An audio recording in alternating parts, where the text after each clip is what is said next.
네, 다음은 없어서 못 팔았던 두바이 쫀득 쿠키, 이른바 두쫑쿠의 인기가 벌써 전만 못하다고요? 예, 최근에 이 자영업자 커뮤니티를 보면 두쫑쿠 재고가 쌓여서 처치곤란이다. 2,000원에 떨이를 해도 잘 안 팔린다라는 글들이 잇따라 올라오고 있습니다. 급등했던 피스타치오 가격이 한 달 전보다 절반 수준으로 떨어졌고요.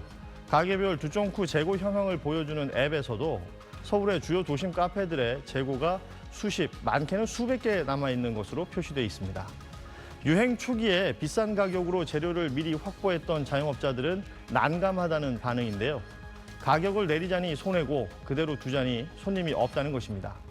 사정이 이렇게 된 데에는 소비자 기호가 변하고 열풍이 식은 탓도 있지만 대형 유통업체들이 두쫑쿠 시장에 뛰어든 영향도 무시할 수 없습니다. 자영업자들이 가격 경쟁력에서 밀릴 수밖에 없는 데다 위생 문제나 품질에 민감한 소비자들이 아무래도 대형 업체들의 제품을 선호하기 때문입니다. 이번 두쫑쿠뿐만 아니라 과거에도 유행이 정점일 때 비싼 값의 재료를 사들였다가 악성 재고를 떠안는 사례가 적지 않은데요.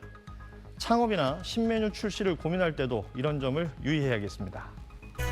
예, 지난해 선풍적인 인기를 끌었던 탕후루 전문점, 잇따라 문을 닫고 있다는 기사도 많이 봤습니다. 최근 자영업자 커뮤니티에는 하루 10개도 안 팔린다, 과일값도 비싸, 요즘 참 생각이 많아진다 등 탕후루 업주들의 하소연이 잇따르고 있습니다.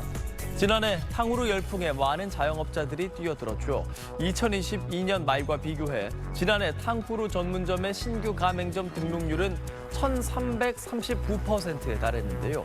2위인 추러스 베이글 전문점이 48%, 3위인 아이스크림 전문점이 27%였던 곳과 비교하면 압도적인 수준입니다.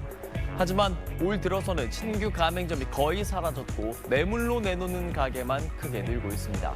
일각에서는 디저트류 업계에서 한 상품이 선풍적인 인기를 끌어 점포가 포화 상태에 이르고 인기가 떨어지는 줄폐업이 이르는 과거의 행태가 반복되는 게 아니냐는 우려도 나오고 있습니다. 네, 권혜리 기자의 친절한 경제, 오늘은 먹는 얘기입니다.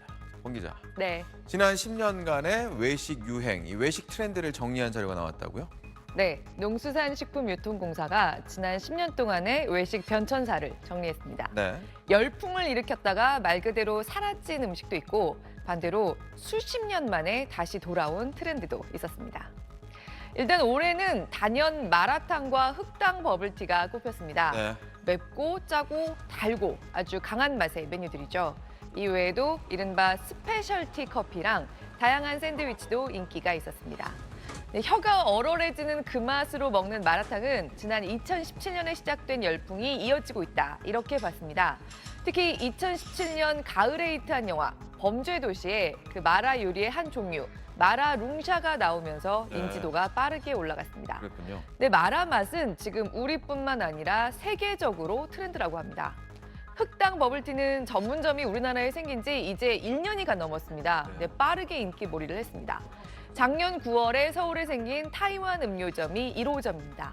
흑설탕을 넣고 타피오카라고 부르는 녹말 알갱이도 흑설탕으로 졸인 달달한 음료죠.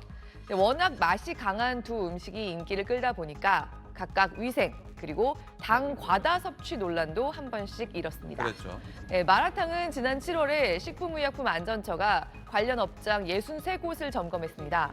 이때 60% 가까이 관련 법을 어긴 걸로 나타났는데요.